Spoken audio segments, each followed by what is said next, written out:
What's going on, Washington Commanders Nation? It's your boy Rio Robinson back with the latest and greatest on the Rambling with Rio YouTube channel, where we ramble about our Washington Commanders. Today is Sunday, February 4th. We are now 1 week away from the big game, the Super Bowl, Chiefs versus 49ers. But more importantly, Washington is finally putting together the finishing pieces of its staff for 2024 and beyond. Hopefully, a staff that's going to be here for quite some time. The culture is a word Washington fans are going to have PTSD and have nightmares about for the next 5 years to decade from now, because Ron Rivera stamped it and ingrained it into our soul, despite the fact that we never quite was able to figure out how to have a good culture here in DC. But he gave it his best, and I wish him the best on any endeavors that he has in the football or in life in general. I hope the Dallas Cowboys hire him, because that defense is going to regress tremendously. But let me take my King Petty hat off for a second. Washington has hired Dan Quinn, defensive coordinator of the Cowboys, to be our head coach.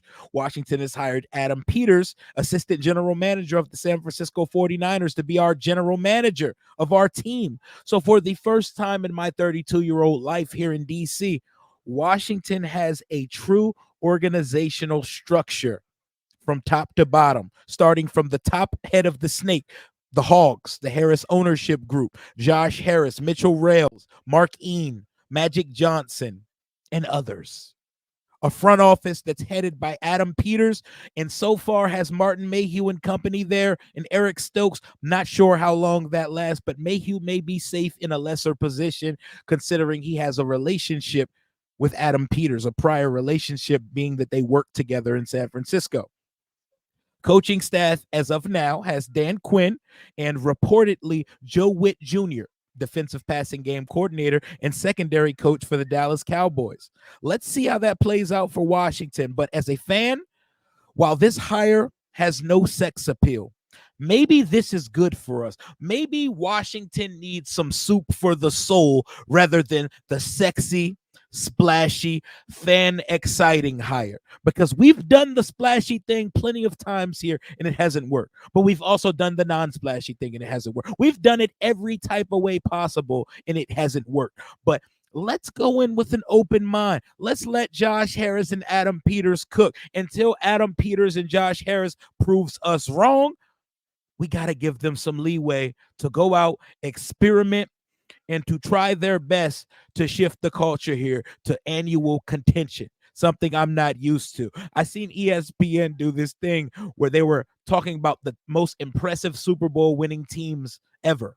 And the number one team on that list was the 1991 Washington Redskins, who finished the season 17-2, 14-2 in the regular season, and they dogged the Bills in the Super Bowl. I don't want to imagine how out of pocket, outrageous, and absolutely belligerent and insufferable I would be if I was alive to see that. Well, technically, I was alive to see that. I was about 3.5 years old when when Washington dogged the Buffalo Bills. So all I know in my life is the Dan Snyder era. The first season I could watch football with true recognition and cognizance of the sport was 1999. I was 8 years old. I watched Big Country, Brad Johnson, and the Washington Redskins go into the playoffs with a 10-6 record, beat the Lions, and then lose a heartbreaker in the second round. Little did I know that was going to be one of the few successful seasons I would ever witness here as a Washington fan. 2005 was the next time I saw the playoffs, 6 years later. And it took a 5-game winning streak after starting the season 5-6 for Washington to get in. Last time we won a playoff game, Tampa Bay, 2005. Sean Taylor runs a fumble back and then later gets ejected for spitting on the father of Michael Pittman Jr., Michael Pittman Sr. 2007, one of the worst years of my life. I lost my mother that year, and I lost my favorite player of all time, Sean Taylor. Washington went streaking to end the season 9-7.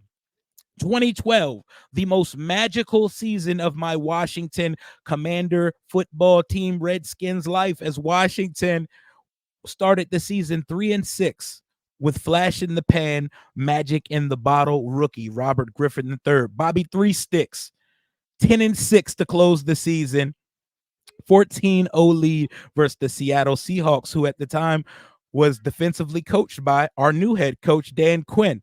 We get a 14-0 lead. Robert hurts his knee early in the game and then completely tears it up later in the game. We give up the lead. He tears his ACL playing Twister style. I remember all the memes that night.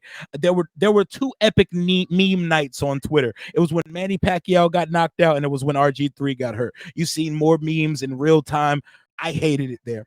I was in attendance for this game. It was the only playoff game I've ever attended as a Washington fan in my life, and I knew that era was over just as it was getting started when Robert got hurt.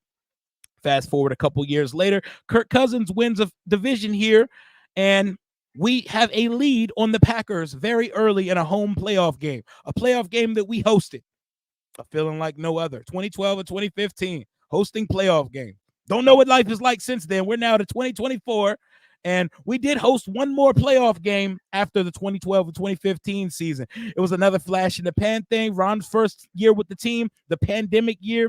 Taylor Heineke was starting at quarterback for the game. We gave the Super Bowl champion Tampa Bay Bucks all we had, but we didn't win.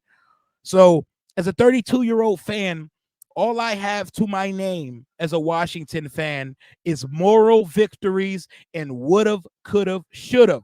So as we turn the page into a new chapter of Washington football, I have an open mind.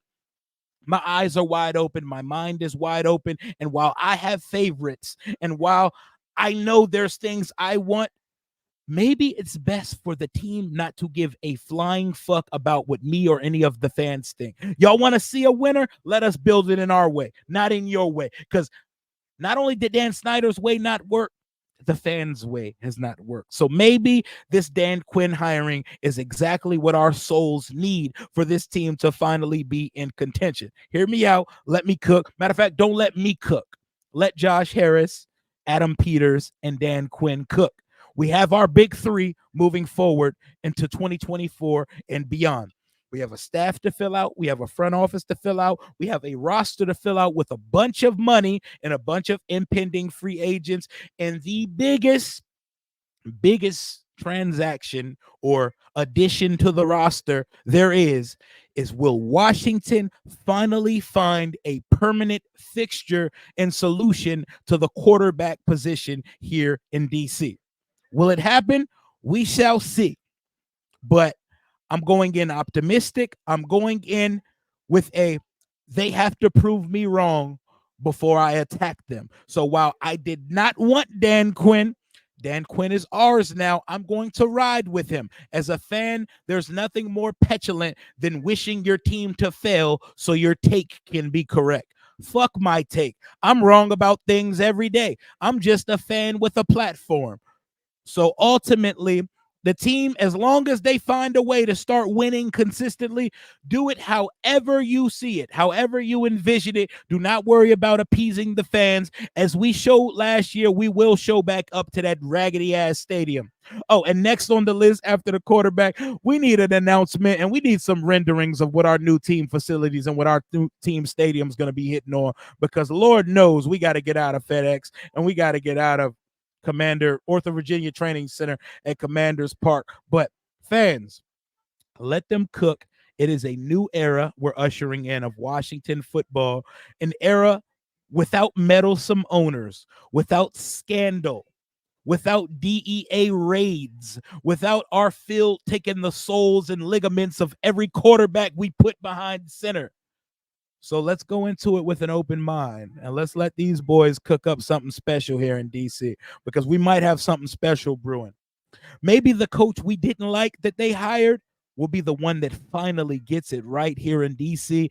And according to the league and everybody that works for it, everybody that plays for it and coaches for it, Dan Quinn is a very popular and phenomenal hiring. So let's take some of the NFL guys at their word, and let's let them cook it up here, and let's see what type of staff they build here. It is a new era of DC football, and in an NFC East that has not been dominated or had a repeat champion since the Donovan McNabb chunky soup days of 2004, Washington has a chance to get back into the mix. And it could be faster than we expect if we hit on the quarterback position. Let's give it some time. Let's let it play out, and let's see what goes on once this season starts. But it's going to be a fun off season, an off season for the books. And I'm here for every single moment of it. After any news breaks, you will see my ass on YouTube immediately reacting, responding, and giving you my perspective on whatever the acquisition or news is about this team. Thank you for rocking with the channel. Your boy's almost at 10K.